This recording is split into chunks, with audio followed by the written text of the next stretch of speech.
C'est le danger de l'égrégore, c'est le danger de n'importe quelle création. Quand la personne crée, elle crée en même temps l'illusion de s'imaginer que c'est qu'elle ne devrait pas créer. Enfin, moi, je ne veux pas trop revenir sur ce sujet-là pour l'instant. Possiblement, dans la troisième partie de la conférence, on va pouvoir revenir un peu sur la première partie.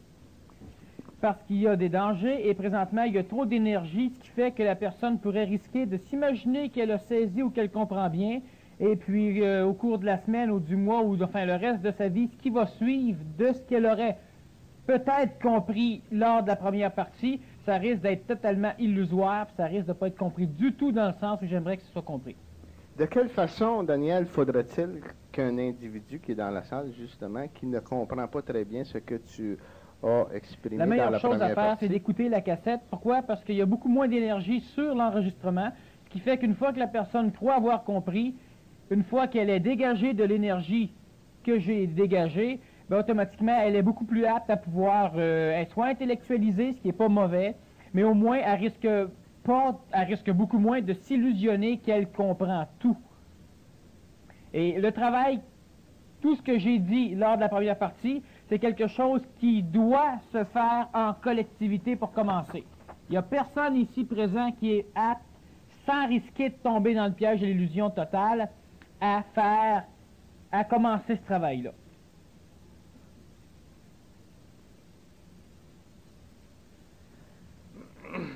OK, si on change de, disons, de domaine, dernièrement, j'ai pris connaissance, Daniel, à travers mon voyage au Japon, de l'enseignement bouddhique. Et puis, il y a une chose qui m'a frappé, et j'aimerais avoir tes commentaires là-dessus, c'est ceci. Lorsque, disons qu'on donnait un exemple, qu'un couple va voir Bouddha, et puis le fait qu'ils se soient aimés toute leur vie, qu'ils se soient aidés mutuellement, sans effort, qu'ils, disons, ont cheminé spirituellement ensemble. Ils vont voir justement Bouddha pour savoir si dans l'autre vie ils peuvent se remarier. Et la réponse a été la suivante. Dans l'autre vie, dans l'au-delà, c'est-à-dire, tu sais, pas dans la vie physique. Et puis la réponse a été la suivante. Il ne sera pas nécessaire de vous marier car vous allez être un. Lorsque vous allez passer de cette terre à l'autre côté. Tout à fait normal, on revient simplement avec la loi d'attraction qui fait que lorsque des énergies sont similaires, elles vont s'attirer. Ce n'est pas la même chose que dans le plan de la matière où certaines énergies similaires se repoussent. Les énergies de l'ego, les énergies de l'astral font que l'amour existe surtout là et les énergies similaires s'attirent.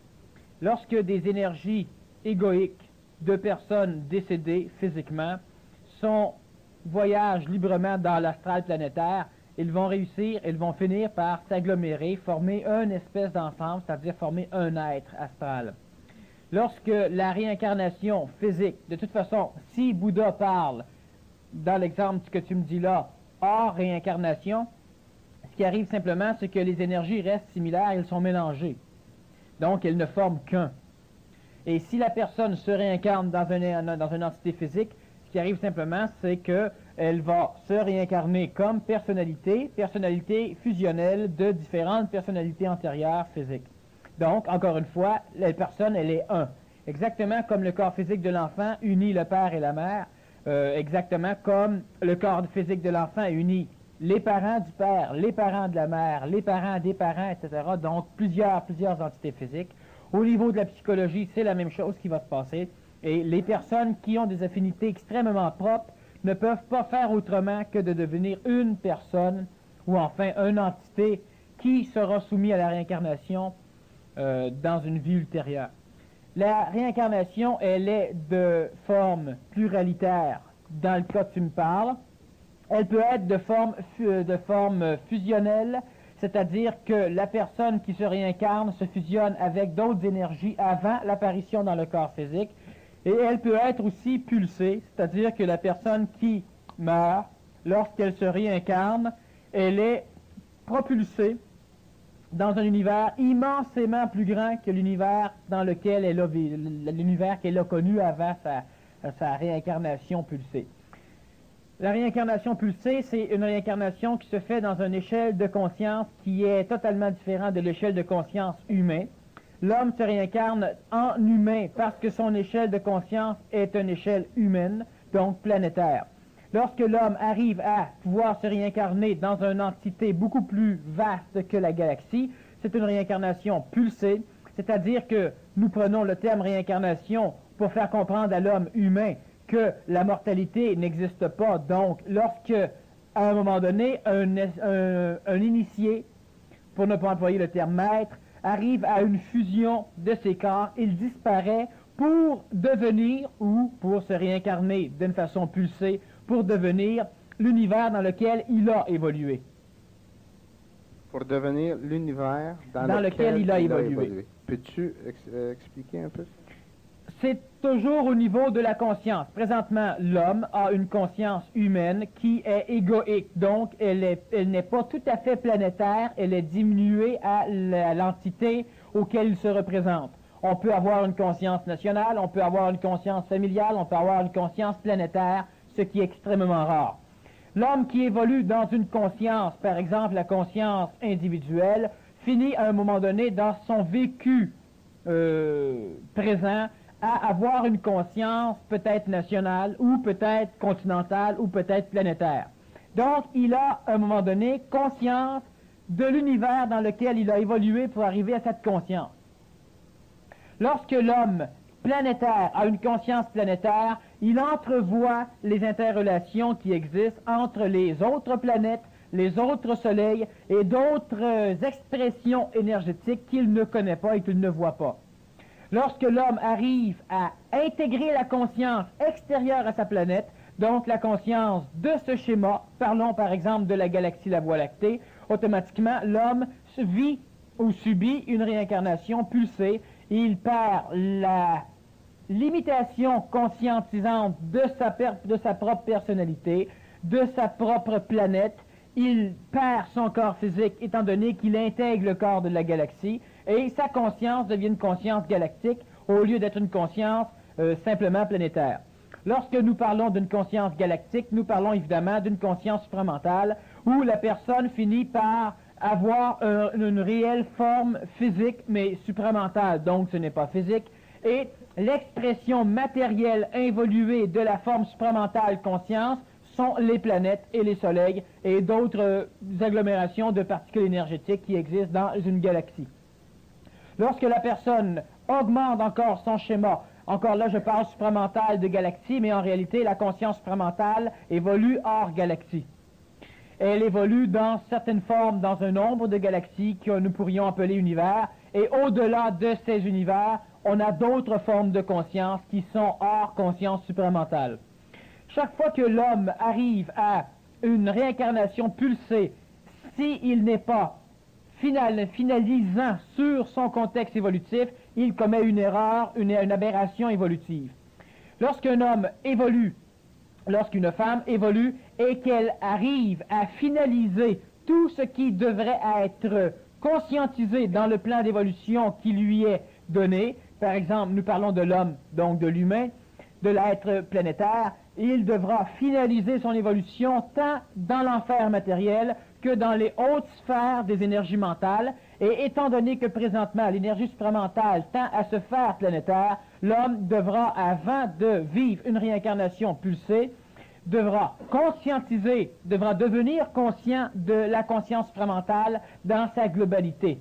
Pour y parvenir, l'homme planétaire qui suit le cheminement, disons, intelligent, ou le cheminement qui sera permis à la collectivité, l'homme devra, à un certain moment donné, se construire dans l'éthérique supramental une deuxième forme qu'il pourra non pas habiter, mais qu'il pourra connaître par l'état de conscience supramentale, et grâce à cette forme, l'homme pourra automatiquement évoluer dans la conscience supramentale de la même façon qu'il évolue dans la conscience planétaire. C'est-à-dire que l'homme ne pourra pas faire le saut de la conscience limitative planétaire à la conscience exhaustive galactique ou encore universelle. Universelle reliée à un univers et non pas sans fin. Donc, l'homme qui suit le cheminement de la collectivité, certaines personnes vont suivre un cheminement hors collectivité et ils auront droit à certaines fusions retardataires, des fusions qui les amèneront à rester intégrés au plan supramental planétaire et fusions qui les limiteront car ils ne pourront pas connaître le plan extra-universel. D'ailleurs, les personnes qui suivent un plan parallèle à la collectivité, les grands maîtres, sont des entités hautement évoluées qui n'ont pas la possibilité de vivre une bilocation, c'est-à-dire qui n'ont pas la possibilité d'être localisés réellement dans le plan supramental. Ils restent en contact avec une énergie supramentale qu'eux-mêmes on appelle par certains noms et ils restent intégrés dans le plan de l'expérience aux énergies planétaires. Lorsque un être arrive dans son cheminement logique et, disons, conventionnel, le cheminement collectif, l'homme va automatiquement arriver à pouvoir percevoir ce corps éthérique qu'il créera, donc ce corps éthérique en relation avec l'ancienne étymologie éthérique, qui était l'égal du corps vital qui donne la forme à la matière, qui crée le corps physique, et donc l'énergie supramentale est par relation de même ordre sur un autre octave que l'énergie vitale de l'homme.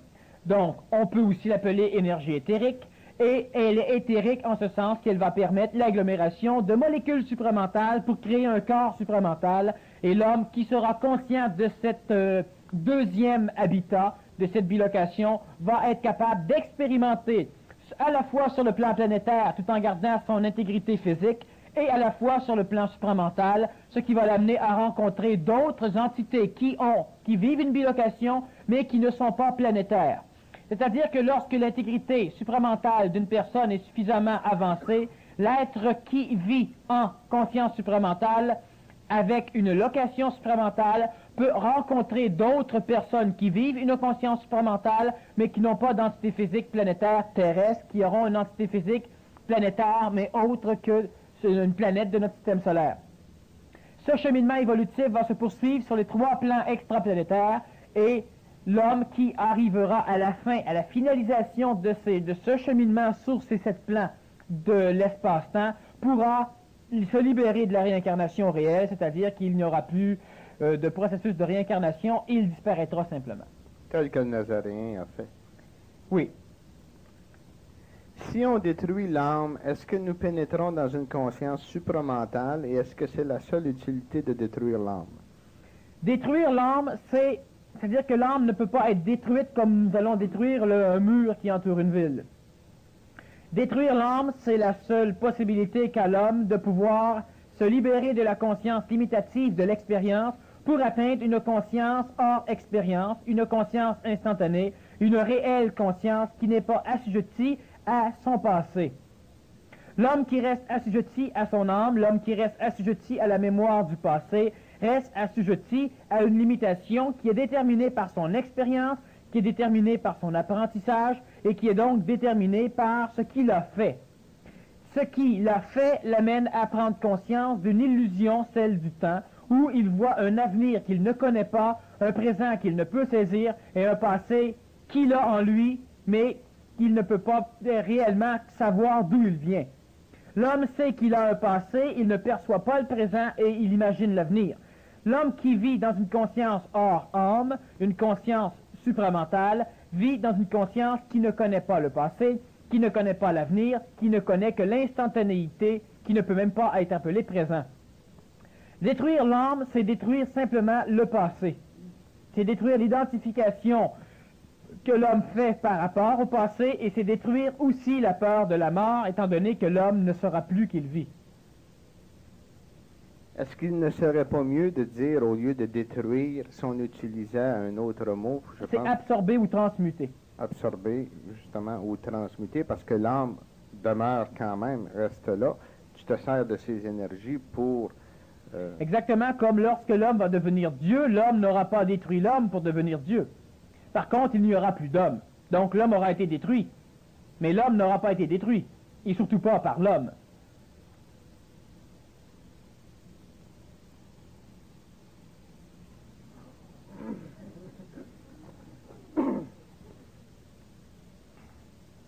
Quelle est l'importance de la parole dans l'ère du Verseau?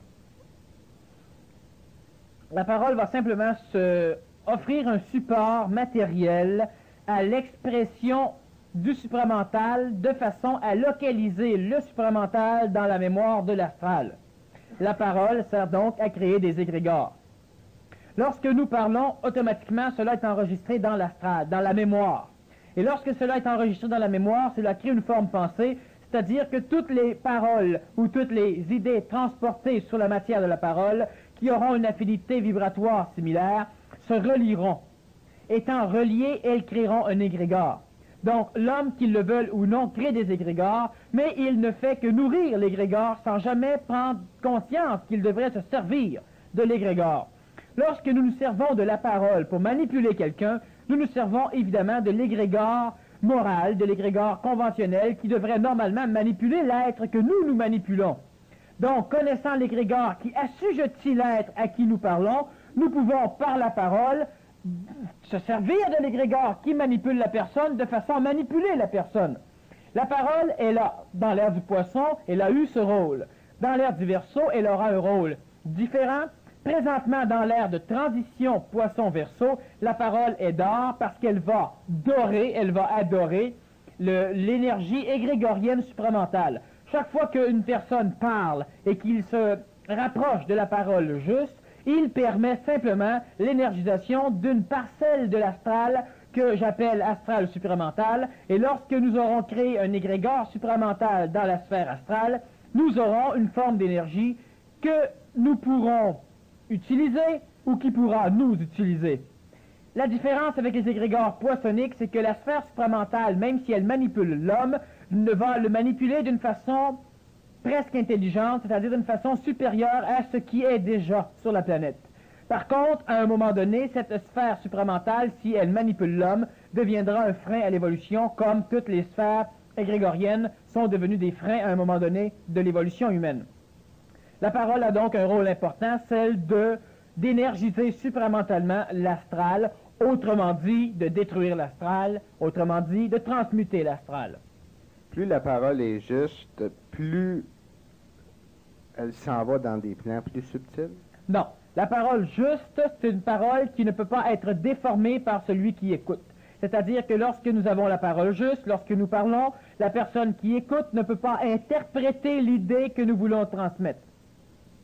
Donc, la parole juste demande une connaissance suffisante de la psychologie contemporaine, de la psychologie de nos contemporains, des lois, des mécanismes de la langue que nous parlons. Elle dépend aussi de l'énergie transmise en même temps que la parole et plusieurs autres petits phénomènes qui permettent à l'orateur de communiquer en étant certain que l'auditeur ne peut pas interpréter. Ou il ne comprend rien, ou il comprend, mais il ne peut pas l'interpréter. La parole devient donc juste. Maintenant, la parole juste ne peut pas être écoutée sur cassette. La parole sur cassette n'est jamais une parole juste. Elle doit être bénie par l'énergie de l'orateur, donc elle doit sortir de la bouche de l'orateur pour pouvoir porter le nom de juste. La parole qui est juste est une parole donc qui ne peut pas subir l'interprétation de l'auditeur. La parole supramentale est une parole qui est supportée par une énergie autre qu'égoïque, autre qu'astrale, une énergie intelligente qui connaît, et la parole connaît, qui connaît le but même de sa prononciation. Autrement dit, le fait d'avoir une parole supramentale ne demande pas nécessairement d'avoir une parole juste. Par contre, la parole ajuste la parole, et la parole ajuste la pensée. Donc, dans le but d'ajuster l'énergie mentale, il est important d'essayer de viser la parole juste. Mais dans le but de communiquer ou d'énergiser l'astral d'une façon supramentale, la parole juste n'est pas une chose nécessaire. L'important est de savoir ce que nous faisons lorsque nous parlons. Daniel, tout est censé être lumière et son. La parole serait le son. Oui.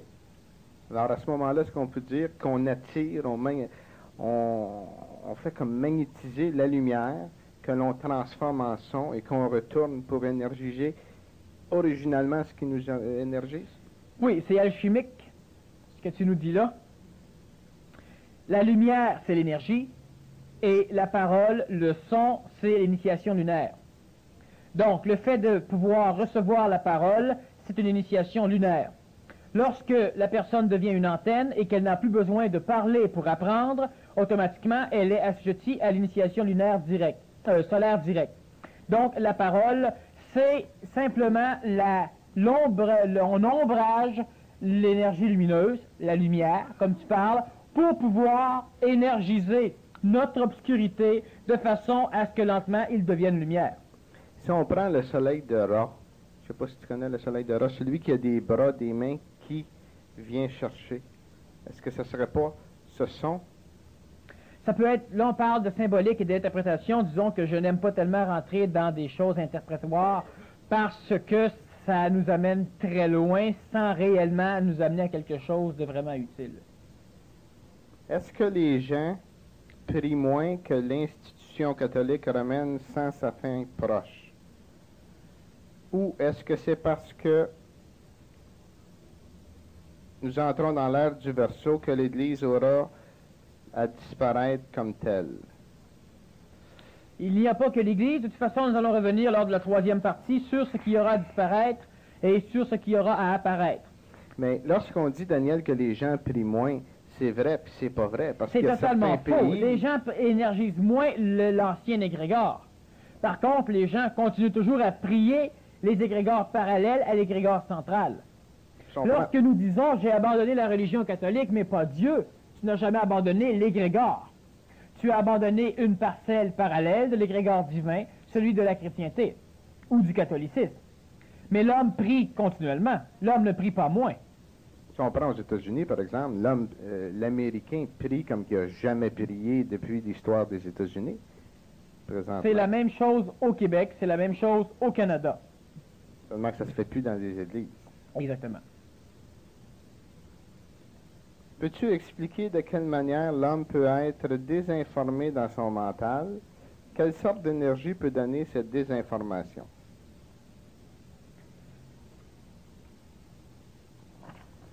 Premièrement, avant d'être désinformé dans son mental, l'homme doit avoir un mental qui a la possibilité de se faire informer.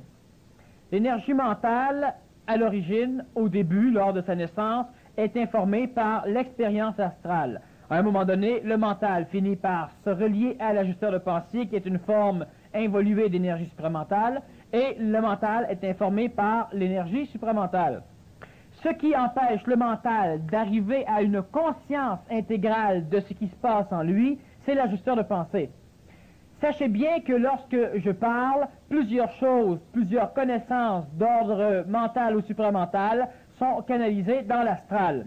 Lorsque votre expérience à vous vous permet de développer une énergie mentale qui vous permet d'entrer en relation, d'entrer en contact avec l'énergie supramentale, il y a gros risque que votre énergie astrale s'empare de l'expérience pour vous donner l'illusion ou pour lui donner l'illusion qu'elle, l'ego et l'astral, est en relation avec le supramental. De ce fait, l'énergie supramentale réglée par l'ajusteur de pensée qui descend à l'intérieur du mental règle le mental de façon à ce que celui-ci ne puisse prendre aucunement conscience des transformations qui s'opèrent en lui. Étant donné que le mental de l'homme n'a aucune conscience de ce qui se passe chez lui-même, de ce qui est causé par l'énergie supramentale, il n'y a pas d'expérience, il n'y a pas d'expérimentation, donc l'ego l'ignore. L'ignorant, il ne peut acquérir l'expérience pour se donner l'illusion que c'est lui qui vit l'expérience. De ce fait, le mental de l'homme, même s'il évolue, même si par différentes techniques on développe le mental de l'homme, le mental conscientisant de l'homme n'est pas nécessairement au courant de sa conscientisation. Certaines bribes qui se doivent d'échapper au mental parviennent à l'ego et celui-ci prend donc conscience qu'il y a conscientisation. Cela est extrêmement limité dans la conscience mentale de l'homme par l'énergie de l'ajusteur de pensée, parce que cela doit être... On doit empêcher ces connaissances de parvenir à l'ego, parce que, autrement dit, on dynamiserait l'ego. Et pour empêcher la dynamique de l'ego, on doit faire en sorte que l'être qui évolue ignore même qu'il évolue. Alors, il y a une évolution dans le plan de l'astral, et au niveau du mental, l'homme ne peut pas être informé.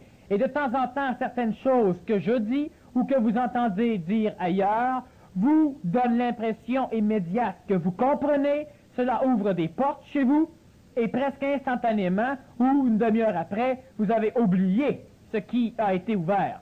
Vous savez que cela a été intéressant, que vous dites que cela a été bon, mais vous ne savez plus de quoi on a parlé. Quel était le sujet? Qu'est-ce qui se produit, Daniel, lorsque on sent qu'on pourrait faire un effort pour s'en souvenir, mais qu'on n'a pas envie, puis on ne veut pas le faire, on ressent que si on le fait, c'est pas correct? C'est simplement une interprétation des énergies limitatives de l'ajusteur de pensée à l'intérieur du mental. Tu as l'impression que tu pourrais le faire et tu ne le fais pas parce que tu sais que ce ne serait pas correct. Dans la réalité, tu ne pourrais pas le faire. Et c'est pourquoi tu ne le fais pas. Interprété par l'ego comme si il accepte de ne pas le faire. Mais la personne qui essaierait trouverait un trou noir. Et la personne qui essaierait et qui réussirait, elle réussirait parce que ça n'a pas d'importance qu'elle réussisse. Sinon, elle ne pourrait pas le faire. Mais lorsque, ce à quoi je fais référence, là, lorsque tu ne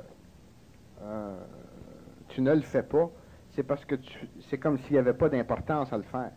C'est parce que l'énergie comme qui s'il y avait un t'anime, détachement. parce que tu es baigné de l'énergie de l'ajusteur de pensée. Et tu es manipulé à ne pas chercher. Et tu interprètes cette manipulation énergétique, l'ego l'interprète comme étant une décision de lui-même de ne pas chercher. Alors, il y a seulement qu'acceptation de l'ego de ce phénomène-là. Et il l'accepte d'une façon diplomatique, sans perdre la face. Ce qui est très important. Pour l'ego. Comment énergiser un égrégore? Un égrégore peut-il nuire à un être? Comment s'en protéger? On va y revenir à la troisième partie. L'énergie de l'astral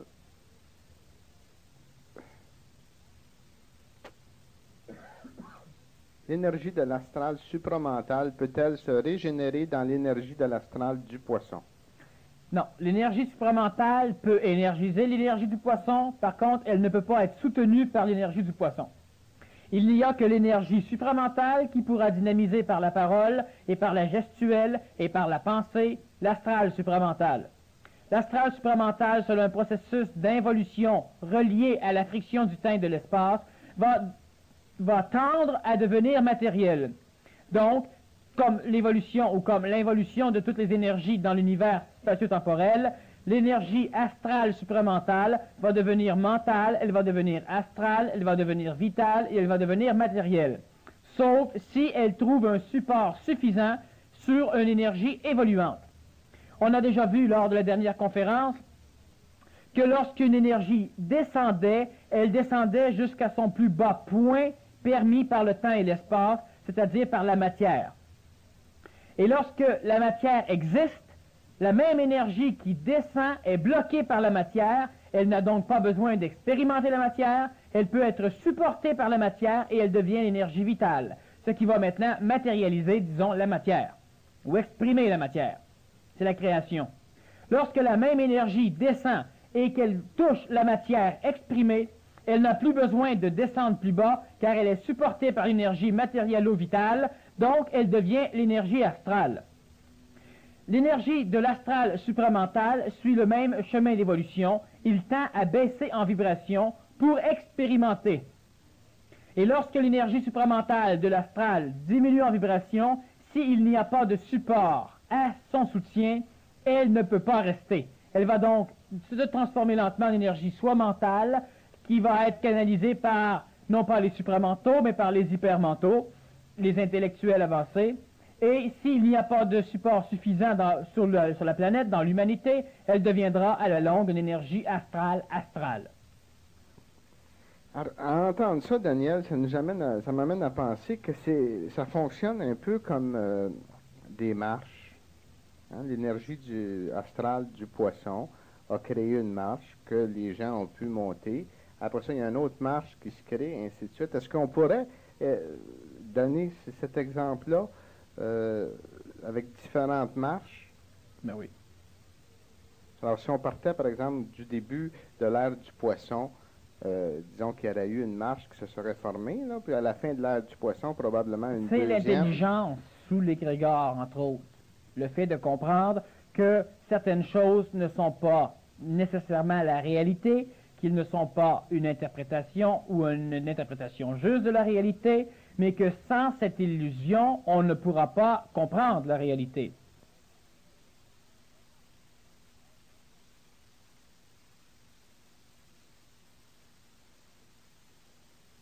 Aussitôt que tu es monté sur l'autre. Lorsque l'homme comprend que ce qu'il a supposément limité le limite, maintenant, il doit essayer de trouver une nouvelle marche et il doit essayer de monter la marche. Maintenant, lorsque l'homme découvre qu'une chose l'a limité, c'est qu'en fait, elle le limite présentement, mais elle ne l'a jamais limité. Mais l'homme ne comprend pas, l'homme ne peut pas comprendre parce que l'homme ne voit pas l'intelligence sous l'esclavage.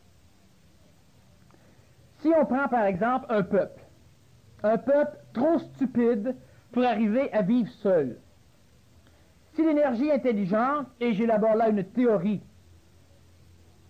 si l'énergie intelligente a besoin de ce peuple, comme elle a besoin de tous les autres peuples, mais que ce peuple de bâtards, ce peuple d'imbéciles, ne peut pas vivre seul, elle devra obliger un peuple plus puissant à le conquérir, à le transformer en esclave et à l'entretenir suffisamment longtemps pour que celui-ci, par l'intermédiaire de son esclavagisme, de son esclavage, finisse par se libérer du joug de l'esclavage et puisse enfin se libérer, et là, soudain, il devient un peuple qui peut vivre seul.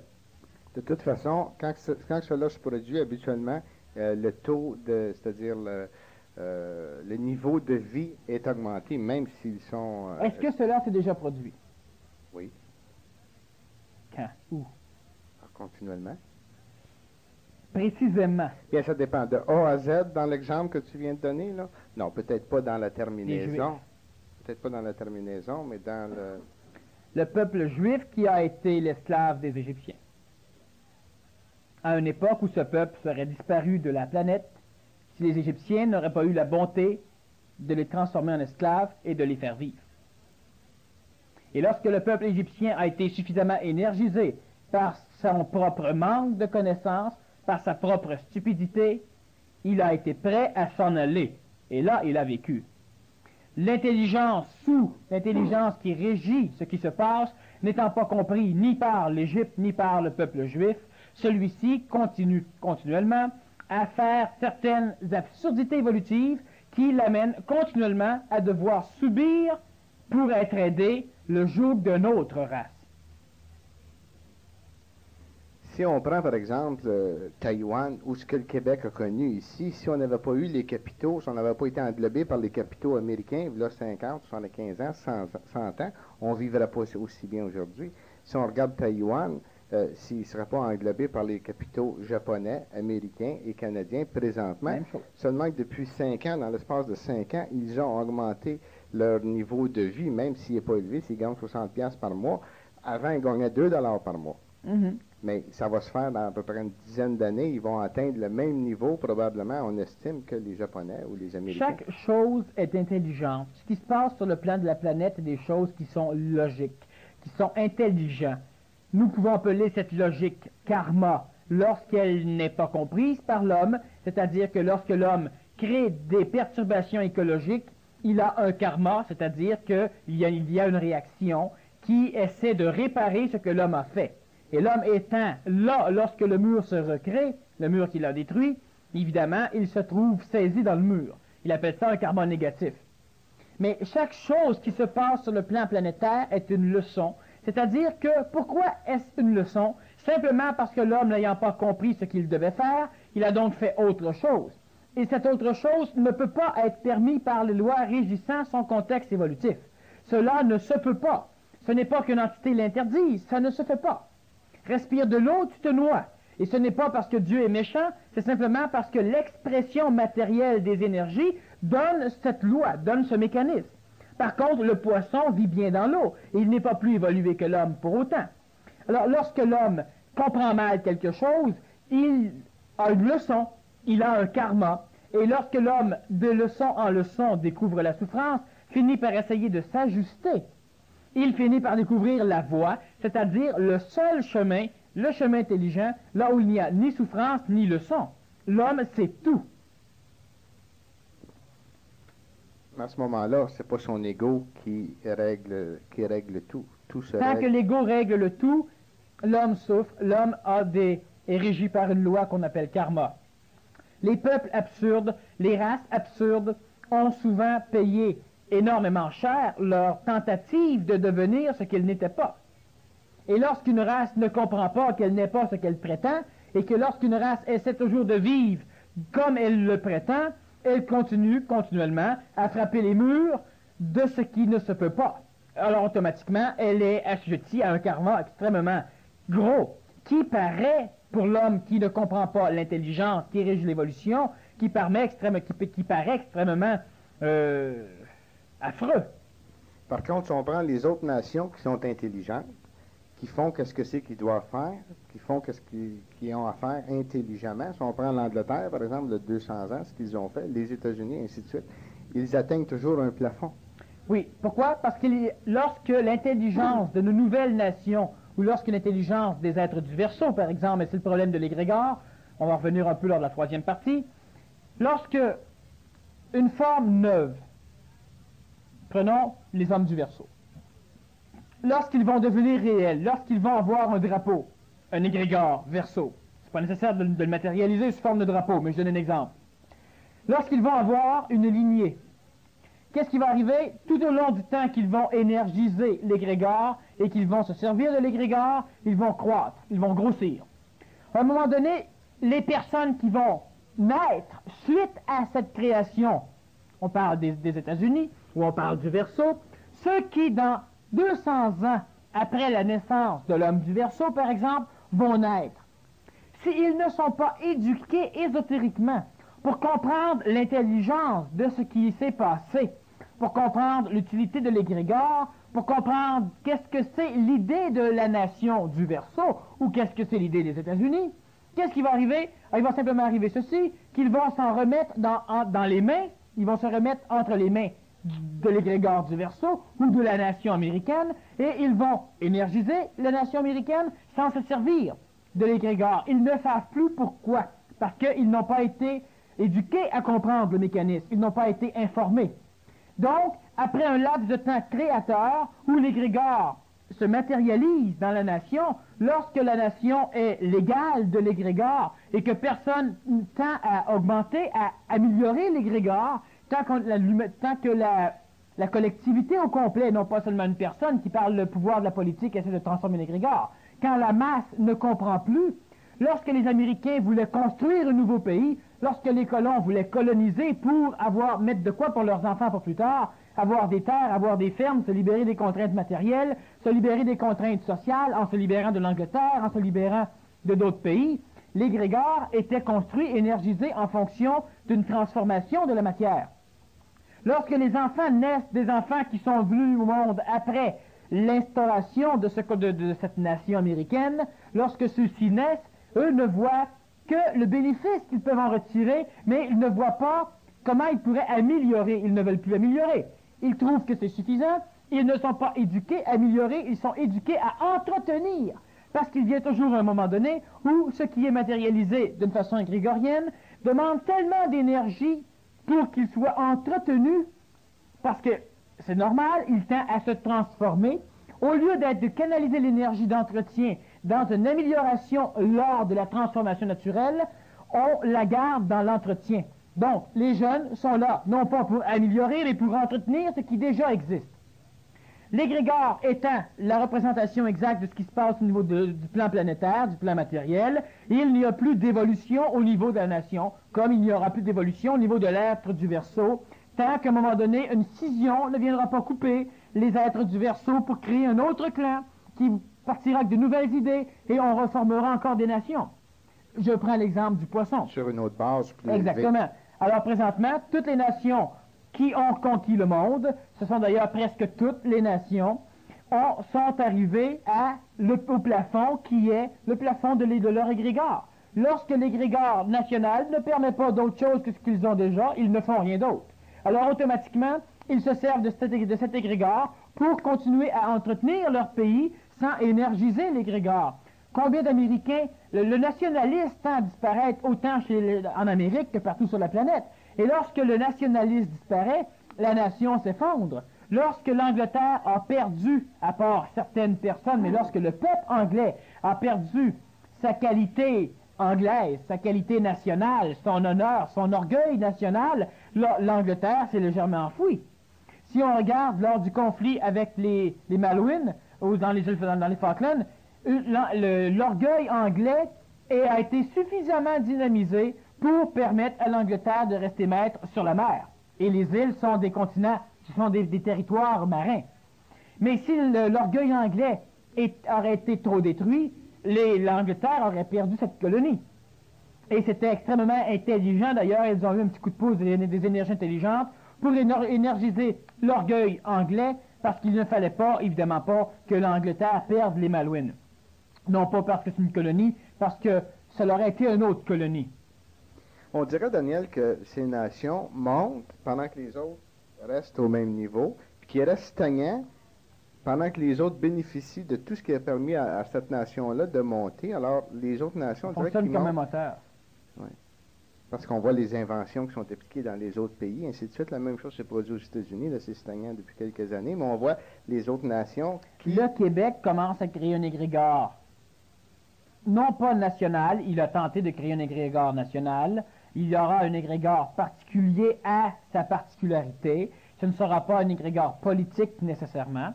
Par contre, il y aura plusieurs séparations entre le Québec et le reste de la planète sur plusieurs plans. Le Québec est en train présentement de bâtir un égrégore, mais c'est au Québec que le premier égrégore du Verseau va être construit. Mais encore une fois, nous allons y revenir lors de la troisième partie. Quelle est la caractéristique d'un être qui fonctionne uniquement avec son mental,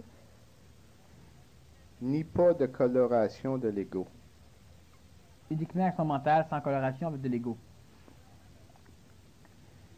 Parler des caractéristiques, tout ce que je peux intelligemment vous dire, c'est que c'est pas dangereux, qui n'est pas plus mauvais. Si je définirais les caractéristiques d'un être mental qui ne subit plus la coloration de son astral, je permettrais à l'astral de connaître, donc de pouvoir imiter l'être mental, ce qui donnerait l'illusion à l'ego qu'il est mental, alors qu'en réalité, il ne sera qu'une imitation de l'être mental. Et c'est toujours le gros problème de l'évolution. On doit, lorsqu'on est le moindrement conséquentiel, toujours faire attention à ce que l'ego ne puisse comprendre ce que nous disons au mental. Quand cela est énergétique, cela peut être canalisé un tantinet par l'ego, mais l'énergie transmise sera surtout intégrée au niveau du plan mental.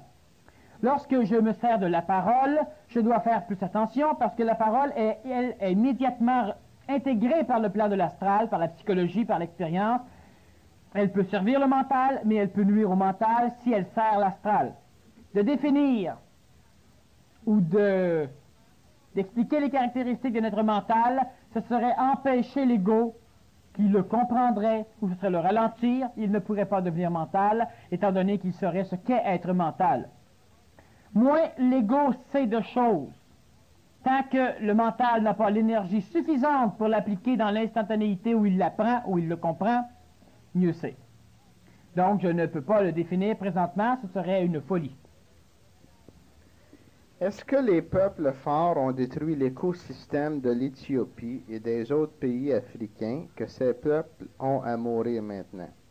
Est-ce pour se reprendre, pour revenir sur leurs erreurs, que les pays forts essaient tant de sauver tous ces gens? Ou c'est la chose qui doit arriver dans sa logique? L'écosystème des pays qui ont des problèmes a été surtout démoli par les habitants même de ce pays.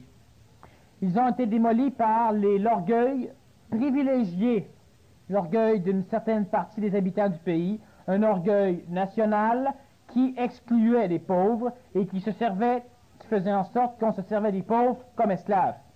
Les nations puissantes n'ont habituellement jamais démoli d'écosystèmes.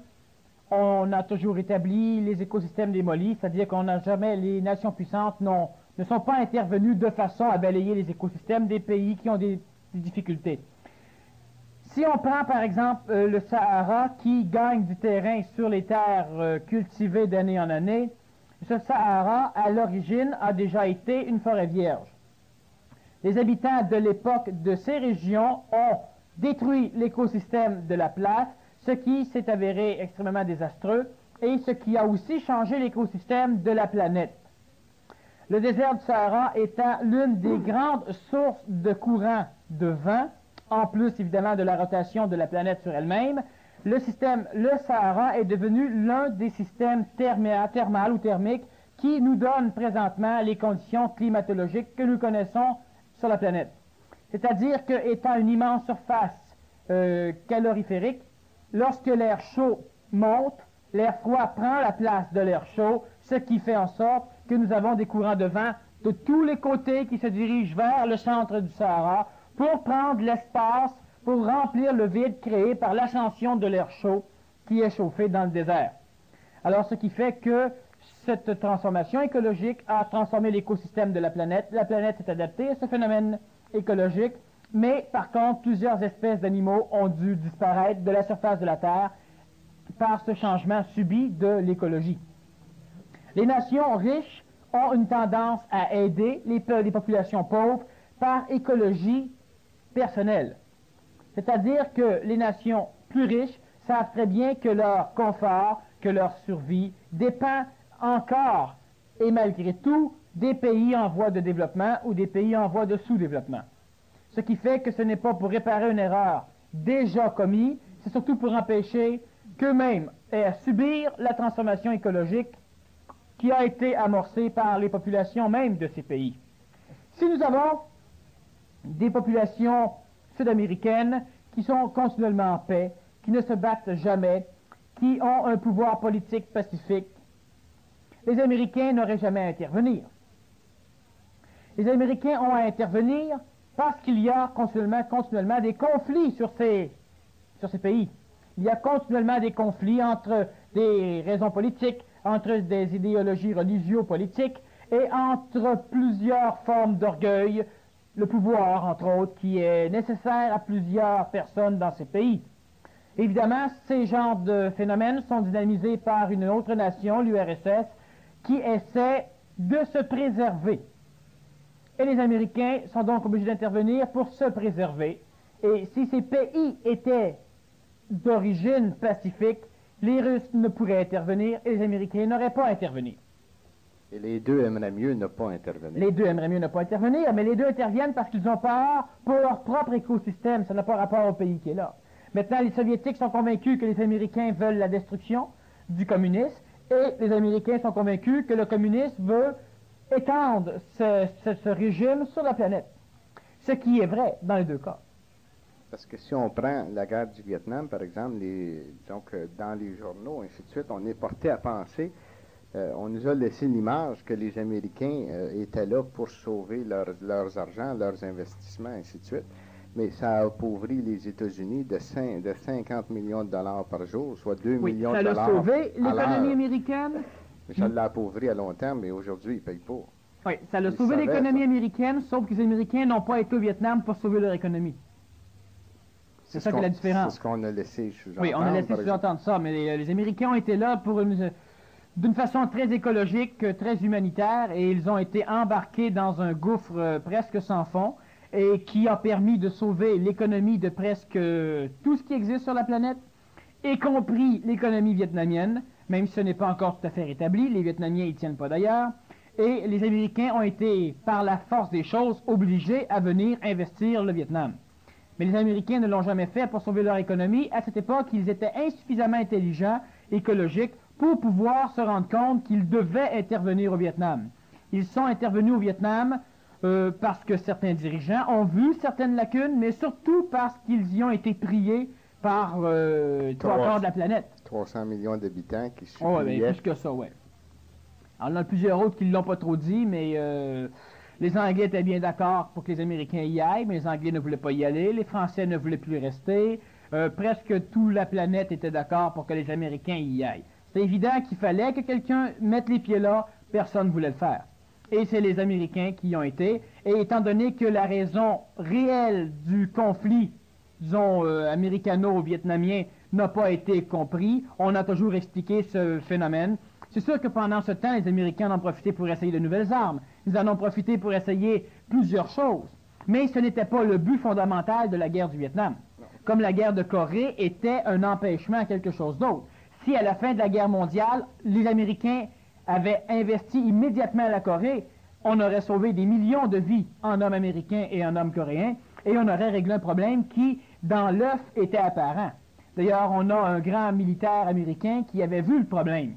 Mais vu qu'on marche en politique, on a voté l'attaque de la Corée, et cela a été, on a perdu le vote. Ce qui fait que quelques années après, les Américains ont dû retourner en Corée, et là, ça leur coûté cher. Le Vietnam, c'est un peu la même chose. Mais c'est un problème surtout français, le Vietnam. À l'origine. Mais ils ont tiré les Américains, puis après ça, ils ont sorti, parce donc que ça, c'est très c'est dispendieux. une Eux autres, mentalité étaient assez capables française, d'ailleurs. Si on revient, Daniel, au désert du Sahara, justement, les Américains, ça s'est fait ça sans conscience lorsqu'ils ont abandonné les forêts et qu'ils ont laissé. Parce que les Américains ont presque connu la même chose dans le sud de la Californie. Ils étaient en train de devenir désertiques.